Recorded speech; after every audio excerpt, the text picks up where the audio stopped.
किसे कहते हैं? साधन को कहते हैं। साधन सहयोगी बनता है।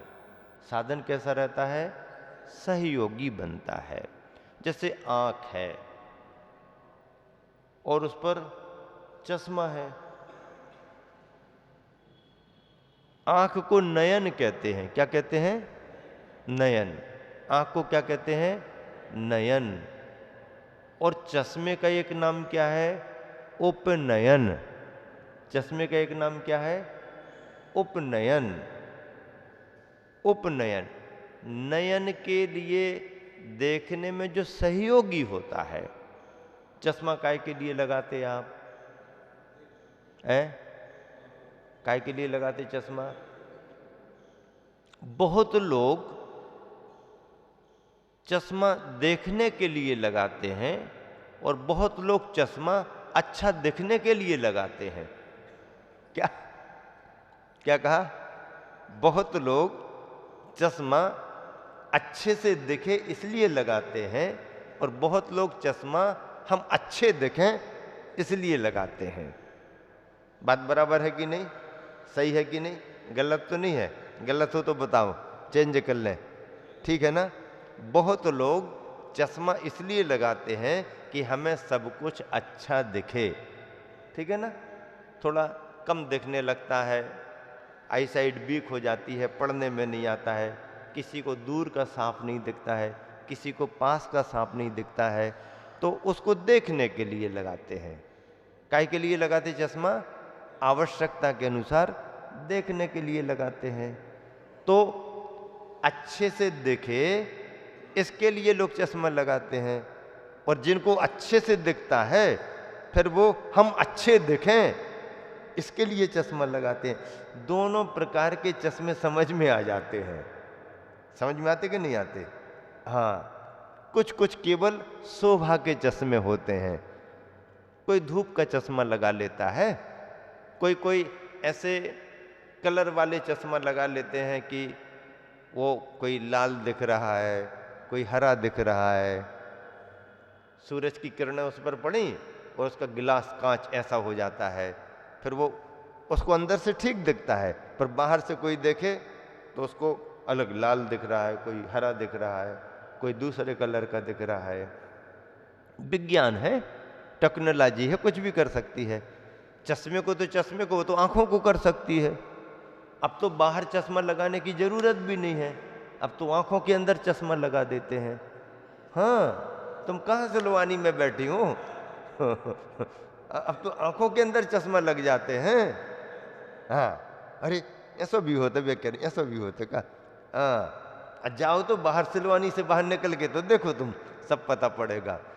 आदमी दिखेगा चश्मा नहीं लगाए पर लेंस आंखों में फिट कर दिया, आंखों में ही लेंस फिट कर दिए जाते हैं और चश्मे का काम करते रहते हैं। तो बाहर से लगाए गए चश्मे तो समझ में आ जाते हैं, अंदर से लगाया गया चश्मा पकड़ में नहीं आता। उपकरण है, नयन को सहयोगी बनता है, इसलिए इसको उपनयन कहा जाता है। वैसे अपन जानते हैं कि ज्यादा से ज्यादा व्यक्ति दो चश्मा रखता है, एक दूर से देखने के लिए, एक पास का देखने। हालांकि एक ही चश्मे में दोनों व्यवस्थाएं भी हो जाती हैं, ऊपर देख लो तो जरा अलग दिख जाता है, नीचे देखो तो अलग दिखता है। पुराने जमाने में दो चश्मा रखते थे, दूर का देखना है तो अलग लगा लिया, पास का देखना है तो अलग अब एक ही कांच में दो हो गया। एक आदमी 3 चश्मा रखता था। कितने चश्मे रखता था विनय? 3 रखता था। कितने चश्मा मदन? कितने चश्मा रखता था? 3 रखता था। अब उससे पूछा कि ये 3 चश्मा काय के लिए रखे तुम? 2 चश्मा वाले तो हमने देखे कि दूर का देखना कि पास का देखना, लेकिन तुम 3 चश्मा क्यों रखे? अरे बोले तुम यही बात तो समझते नहीं हो, तो समझाओ ना, इसलिए तो हम पूछ रहे हैं कि तुम, हर आदमी 1 चश्मा या 2 चश्मा रखता है, लेकिन तुम 3 चश्मा क्यों रखते हो? तो कहने लगा कि भैया ये देखने के लिए तीसरा चश्मा रखते हैं, तीसरा चश्मा लगा करके हम ये देखते हैं कि कौन सा चश्मा दूर वाला है, कौन सा चश्मा पास वाला है। ये भी तो पता करना पड़ेगा ना भाई, ये कैसे समझ में आएगा कि दूर वाला है ये कि पास वाला है। तो इसको पहचानने के लिए, इसका पता लगाने के लिए कि कौन सा चश्मा दूर का है, कौन सा चश्मा पास का है, इसके लिए हम तीसरा चश्मा भी रखते हैं। सिलवानी में कोई तीसरा चश्मा नहीं रखता है, दो भी नहीं रखते होंगे, अब तो एक ही में काम बन गया है। और अब तो कई आदमी चश्मा लगाते भी नहीं, लेंस लगा लिए हैं, अन्यथा एक चश्मे से काम बनता है। यदि कोई पढ़ने में आंखों से पूरा नहीं पकड़ पा रहा है तो चश्मा लगा लो, पढ़ लो और फ्री हो जाओ। तो इसके लिए रखते हैं। एक आदमी आया, अरे भाई तुम तो इतना अच्छा पढ़ते हो, ऐसा है वैसा है, हमको पढ़ना क्यों नहीं आता है। तो उसने देख लिया, उम्र देख करके बता दिया, सोचा होगा कि आई साइड वीक वगैरह हो गई होगी, तुम चश्मा लगाओ। पहुंच गया वो चश्मे की दुकान पर, भाई साहब हमारे लिए एक बहुत अच्छा चश्मा बना दो। उसने पूछा पाछा और आंखें वाखें तो चेक करी नहीं, और उम्र देख करके चश्मा बना दिया। बोले ले जाओ चश्मा, ले जाओ, पढ़ते बनने लगेगा। हाँ पढ़ते बनने लगेगा। ले गया, उसने किताब उठा ली। अब किताब उठा ली तो उसमें पढ़ते ही नहीं बन रहा। किताब उठा ली, पढ़ते ही नहीं बन रहा। अब पढ़ते नहीं बन रहा तो उसको लगा भी यार इतना महंगा चश्मा बना लिया, पैसे भी खर्च हो गए, और उस आदमी ने सलाह दी थी कि चश्मा बनवा लो, पढ़ने आ जाएगा, और अभी भी पढ़ते नहीं बन रहा। पहुंच गया समस्या लेकर के, भैया तुमने कहा था चश्मा लगा लो पढ़ते बनने लगेगा, अभी भी पढ़ते नहीं बन रहा। चश्मा लगा लिया फिर भी पढ़ते नहीं बन रहा। अच्छा ये बताओ तुम कौन सी क्लास तक पढ़े हो। तो कहने लगा हम तो एक भी क्लास नहीं पढ़े, हम तो एक भी क्लास नहीं पढ़े। अब एक भी क्लास नहीं पढ़े हो तो चश्मा लगाने से थोड़ी पढ़ने आएगा। पहले तुम कुछ क्लासें पढ़े लिखे हो, भाषा आती हो, पढ़ना लिखना आया हो, और आंखें कमजोर हो तो चश्मा काम करेगा। अब जन्म जिंदगी में कभी तुमने कोई पढ़ाई की नहीं है, कोई क्लासें अटेंड नहीं करी, कुछ भी तुमने सीखा नहीं है, भाषा आती नहीं है, शब्द पढ़ना आता नहीं है, तो अकेले चश्मा लगाने से क्या होगा। चश्मा सहयोगी है, उपकरण है। आंखें कमजोर हैं तो तुम्हारी पूर्ति करा देगा। नयन का सहयोगी होने से उपनयन माना गया, जो उपकार करे सो उपकरण है। संयम के क्षेत्र में उपकरण दूसरे हैं। कौन कौन से उपकरण हैं। पिच्छी कमंडल मुनियों के उपकरण हैं। कमंडल शुद्धि का उपकरण है। पिच्छी जीव रक्षा के लिए संयम का उपकरण है, जीव दया का उपकरण है। कमंडल कुछ समय हमें ना भी मिले तो बिना कमंडल के भी हमारा काम चल सकता है, लेकिन पिच्छी हमारे पास ना हो तो हमारा काम चलेगा नहीं। पिच्छी को तो साथ में रखना पड़ता है। आहार कर रहे हैं तो भी पास में पिच्छी रखी रहती है, सामायिक कर रहे हैं तो भी आसपास पिच्छी रखी रहती है। क्यों। कभी भी कोई बाधा व्यवधान आ जाए, कीड़ा मकोड़ा बैठ जाए, हटाने का भाव आया तो किससे हटाएंगे, पिच्छी से ही तो हटाएंगे ना। शरीर पर चींटी आ गई, मच्छर बैठ गया, पहली बात तो है उसके लिए सहन कर लो, मत हटाओ, सहन करते जाओ, सहन करते जाओ, ये हमारा मूल धर्म है। लेकिन मान लो सहन नहीं हो रहा, मन में व्याकुलता आ गई, उपयोग बार बार वहीं जा रहा, तो फिर हाथ वाथ ऐसा लगा के नहीं करना, उनको बाधा हो जाती है। फिर हमारे को पिच्छी दी जाती है, मृदु पिच्छी का, मयूर पंख की पिच्छी का, और जब उसको हटाने के लिए लगाते हैं तो चींटी मच्छर को भी इतना मृदु स्पर्श होता है कि उसको लगता कोई हमारे को आशीर्वाद दे रहा है, और वो चले जाते हैं, बाधा नहीं होती उनको। तो पिच्छी का जीव दया का संयमोपकरण है।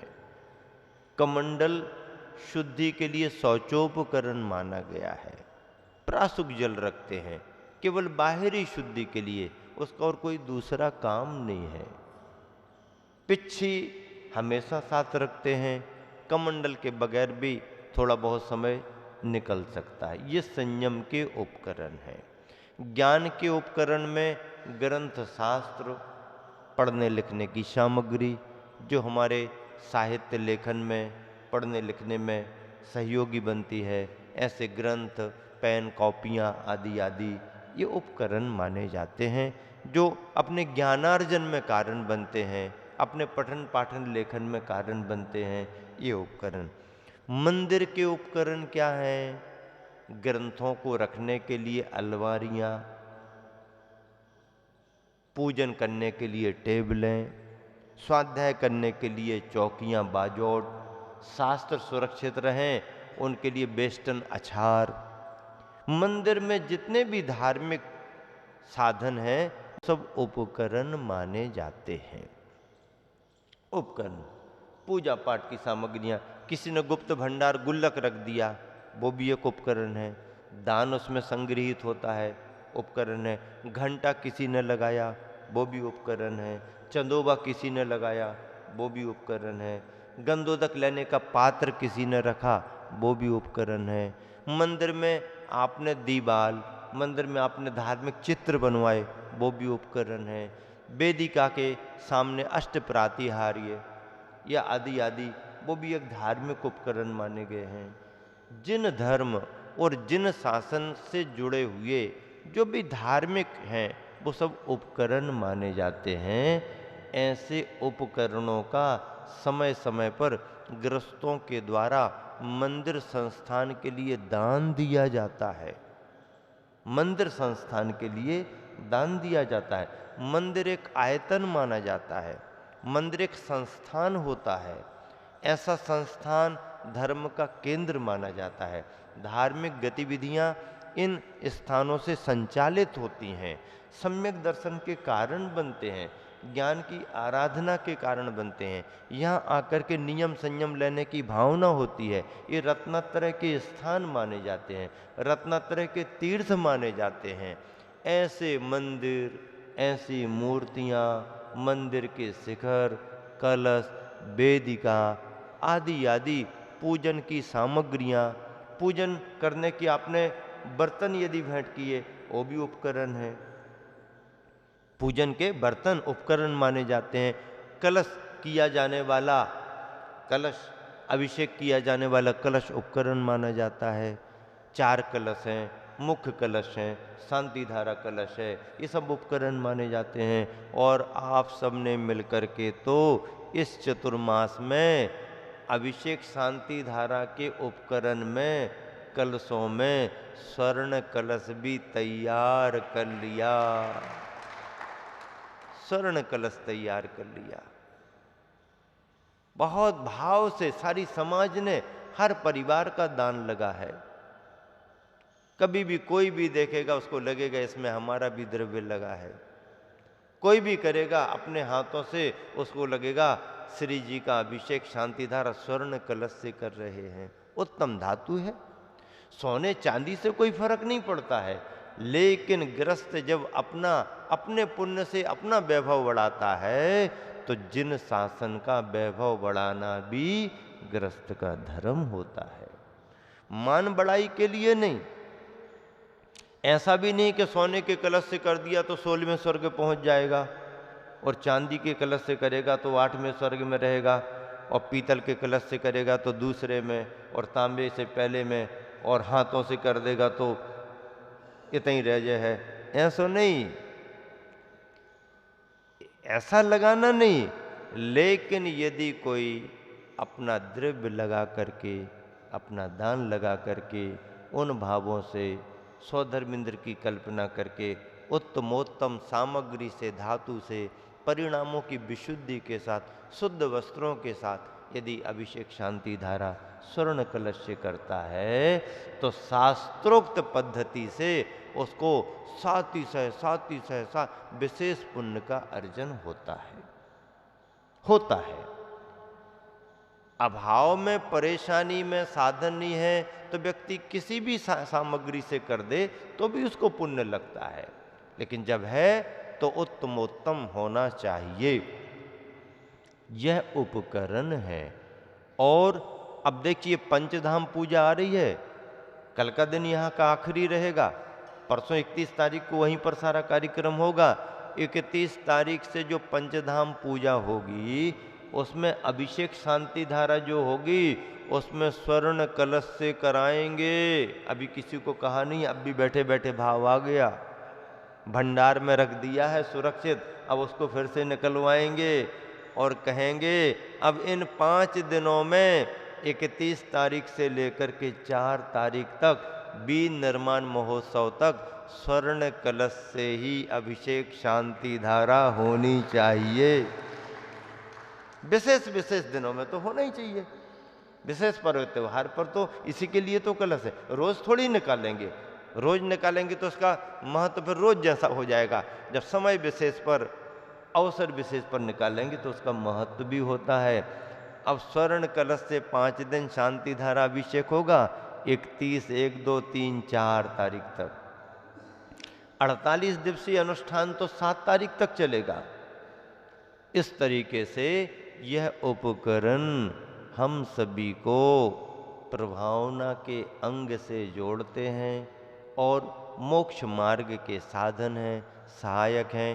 प्रवचन सार में सब कुछ उपकरण बतलाते हुए आचार्य कुंद कुंद महाराज जी ने गुरु के वचनों को भी उपकरण कहा है। आप प्रवचन सार का चारित्र चोली का अधिकार पढ़ना, आचार्य कुंद कुंद स्वामी कह रहे हैं इन सब उपकरणों के साथ गुरु के वचन भी उपकरण हैं और मुनि की मुद्रा भी उपकरण है। मुनि की मुद्रा को उपकरण कहा और गुरु के वचन उपकरण कहे। तुम्हें समझ में आए या ना आए, पर यदि गुरु ने कह दिया है तो उस बात को मानना, इससे तुम्हारा भला होगा, इससे तुम्हारा कल्याण होगा। आज तुम्हारे को बात समझ में भले नहीं आ रही, लेकिन जब इसका रिजल्ट मिलेगा तब तुम्हें समझ में आएगा कि महाराज ने, आचार्य श्री ने, गुरुदेव ने सही कहा था और उनका कहा गया सत्य साबित हो रहा है। तो गुरु के वचन भी उपकरण माने गए हैं। ऐसे आज के संदर्भ में, आज के विषय बिंदुओं में करण, चरण और उपकरण, करण, चरण और उपकरण के द्वारा आपको संदेश दिया गया, मार्गदर्शन दिया गया। यही आज का प्रवचन और प्रवचन का सार है। समय आपका हो गया। महावीर भगवान की जय।